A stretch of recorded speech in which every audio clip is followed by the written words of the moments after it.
In this video, we're going to be checking out 5 tips for purchasing a home in Redondo Beach, California.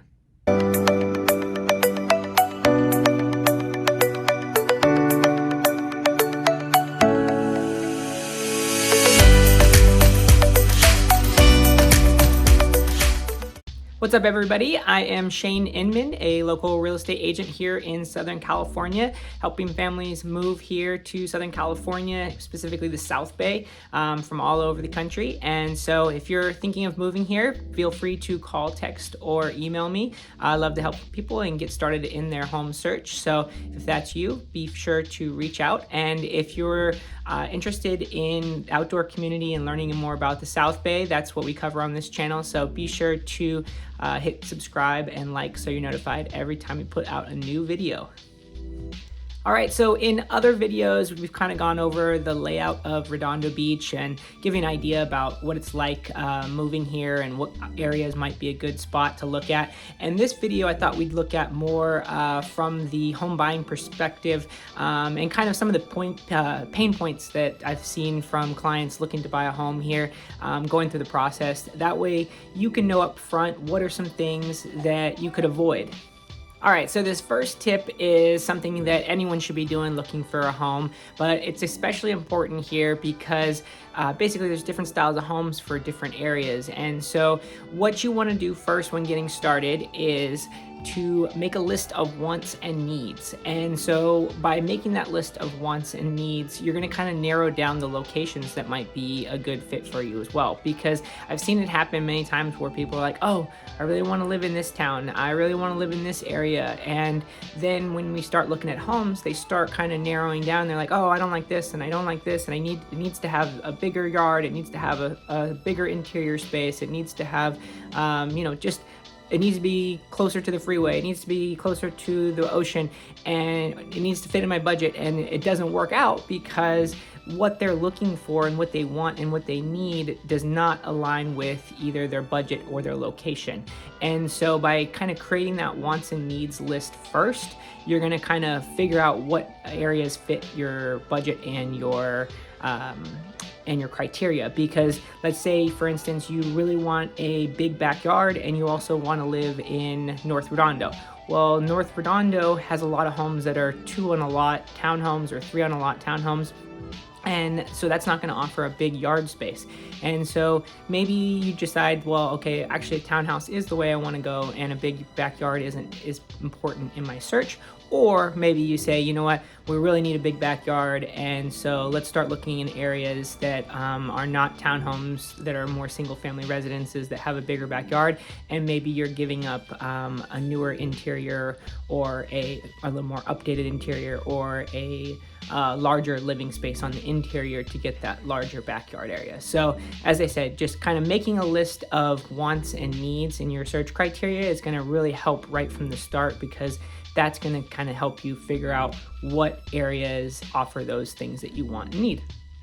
All right, and tip number 2 is determine the walkability to schools. So if you are moving to the area looking for schools, Redondo Beach tends to be a pretty sought after school district. And so I've had quite a few people reach out saying that they want to move here for the school district. And so if that is something that you're interested in, you want to know what schools, all the feeder schools, the elementary schools and middle schools are, where they're at, and if it's something that you need to be within walking distance for, or if it's going to be a drive. So it's kind of just doing your homework ahead of time and figuring out what schools are in those neighborhoods so that you know if that's a neighborhood you want to live in. Because if you know that one parent has to go to work and takes the car and the other parent's going to walk the kids to school, you want to make sure that you are within walking distance from the elementary schools. And then as they get into middle school or high school, maybe they can be a little bit further away, because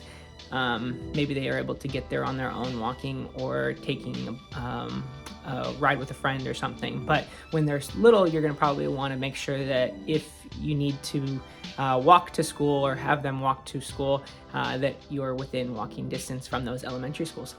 All right, and tip number 3 is do your research on busy streets versus smaller neighborhoods. So Redondo Beach is kind of separated by a few big streets. So you've got, North Redondo, you've got Hawthorne and Artesia and some very busy streets, and then you've got some smaller pockets and neighborhoods within there. And then down in South Redondo, you've got Pacific Coast Highway, and then some neighborhoods off those busier roads in Prospect and kind of off the beaten path. So look at the little neighborhoods and understand which neighborhoods you like. And if you're like, oh, this is too busy of a road, well, how busy of a road is it when you're inside your home? Is it set off from the road a little bit? Is it a quieter neighborhood and then you're just close to a busier road? Is that road busy at all hours of the day? So checking it out at different times of the day is good too. And like I said, just kind of getting to know the different little neighborhoods within the bigger streets and looking at that with prices, because you may say, oh wow, that home on one street is a lot lower than the home that we're looking at on this street, and they seem like they're in the same neighborhood and they seem like they're the same square footage and same layout. Why is this one so much lower? Well, maybe it's on a much busier street. So it's important to think about the traffic on the street as well when you're looking at buying a home, and also just finding the neighborhoods in the smaller pockets of where you want to be. And tip number 4 is kind of going back to the beginning, and that is determining and looking at recent home sales to see if what you really want exists. And so you should be doing that in anywhere you're looking to purchase, is look at what's sold recently in the price range that you're looking at with the criteria that you're looking for, and see if the home you want exists in that price range, or if you need to kind of dial back some of the things that you think you really need, or if maybe you need to save and wait a little bit to find and afford the home that you really want. And so by looking at what's sold recently, it's going to say, okay, well, I found 5 homes that sold recently in my price range in that area that I would choose. So it does exist. Or maybe you look at it and you're like, no, this doesn't exist. I can't find anything in this range that I really like. And then you up the price a little bit, and all of a sudden all the homes that you're looking for is in that higher price range, and maybe you just need to wait and save a little bit. So, it's just something to think about and really look at, okay, does what I want exist in this area, or do I need to change my price range? Do I need to change my wants and needs, or do I need to change the area that I'm looking at? All right, and this last one for tips for moving to Redondo Beach is a little bit out there, but it's get a bike, number 5. Get a bike. And so the reason I say that is you're at the beach and you want to enjoy it, so you get a beach cruiser.